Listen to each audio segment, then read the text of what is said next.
Guys, this is study with Shikha. हम NCERT cover कर रहे हैं। हम पहला चैप्टर का पार्ट 5 हम लोगों ने कवर कर लिया है। अब ये लास्ट पार्ट है, पार्ट नंबर 6। अगर आपने बाकी पार्ट्स नहीं देखे please go through all the parts. अगर आप यहाँ पे पार्ट 6 देखना है तो please go through all the parts, वहाँ पे पूरा चैप्टर कवर हुआ है। ये चैप्टर कवर करने वाले हम लोग last part embryogenesis, and please subscribe the channel if you want to cover the whole book। हम लोग पूरी बुक कंप्लीट करने वाले हैं, तो please subscribe the channel if you want to cover the whole chapters. अब हम लोगों ने बात कर ली थी प्री फर्टिलाइजेशन और फर्टिलाइजेशन की। अब हम पोस्ट फर्टिलाइजेशन का जाइगोट भी कवर कर चुके हैं। अब हमें कवर करना है embryogenesis. What is embryogenesis? Embryogenesis refers to the process of development of embryo from the zygote। हमने zygote के बाद में बात की। अब zygote से कैसे embryo बन रहा है वो embryogenesis में आएगा। embryogenesis के टाइम पे zygote में बहुत सारे सेल डिविजन्स होते हैं और सेल डिफ्रेंशिएशन होता है। While cell division के टाइम पे number of cells will increase। जितने भी number of cells हैं वो धीरे धीरे इंक्रीज़ करेंगे। Cell differentiation help group of cells to undergo certain modification, और उसके बाद बहुत सारा मॉडिफिकेशन होगा। स्पेशलाइज्ड टिश्यू बनेंगे, ऑर्गन्स बनेंगे और फिर ऑर्गेनिज्म बनेगा। सेल डिवीजन और सेल डिफ्रेंशिएशन दोनों आपने पुराने क्लासेस में पढ़ रखा है। अब एनिमल्स को हमने दो कैटेगरीज में डिवाइड कर रखा है, एक है ओवीपैरस, एक है viviparous. Based on the development of the zygote, zygote किस तरीके से डेवलप कर रहा है, क्या वो फीमेल पेरेंट के बॉडी के अंदर डेवलप कर रहा है या बाहर कर रहा है, इसके बेसिस पे, या वो एग ले करते हैं या अनफर्टिलाइज्ड एग ले कर रहे हैं, या वो यंग वंस को बर्थ दे रहे हैं, इसके बेसिस पे डिवाइड किया है। इन ओवीपैरस एनिमल्स में, जो कि है रेप्टाइल्स और बर्ड्स। रेप्टाइल्स में आप देखेंगे शेल बहुत ही हार्ड होती है, कैलकेरियस होती है, और उसको सेफ जगह पे वो लोग ले करते हैं।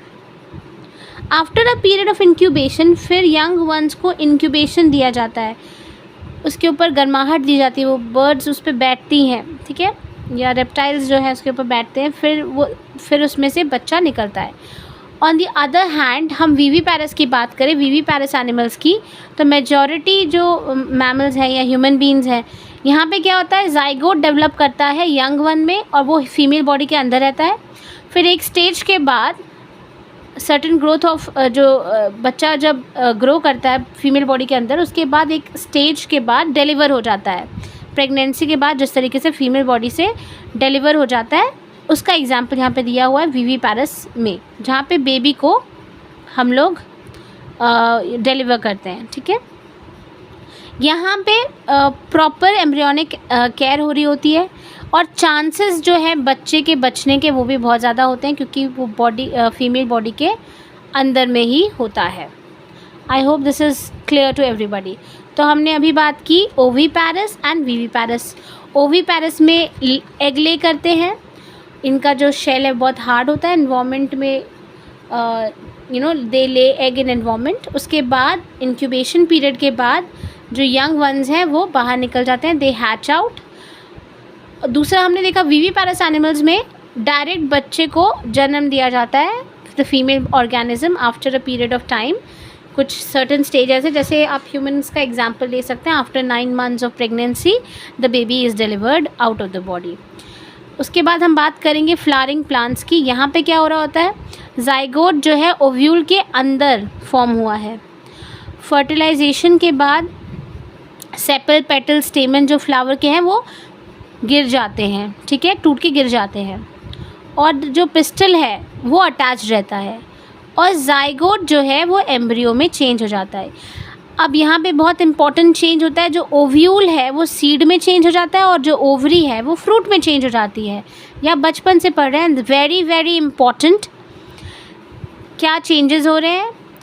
Again I will repeat, the ovule will change into seed, the ovary will change into fruit, और जो इसकी वॉल बनती है दैट इज़ द पेरिकार्प। इसका जो प्रोटेक्टिव फंक्शन होता है, पेरिकार्प उसको बचाता है। और डिस्पर्सल के बाद सीड जर्मिनेट कर जाता है जब उसको फेवरेबल कंडीशन मिल जाती है, पानी और वगैरह जब उसको फेवरेबल कंडीशन मिलेगी तो नया प्लांट बन जाएगा। इस तरीके से we have finish this chapter. Last में मैं आपको ये कुछ पिक्चर्स दिखा देती हूँ। फिगर 1.8 यहाँ पे कुछ फ्रूट्स दे रखे हैं। एस ये शोइंग सीड्स और पी जो है पेरिकार्प दिखा रहा है।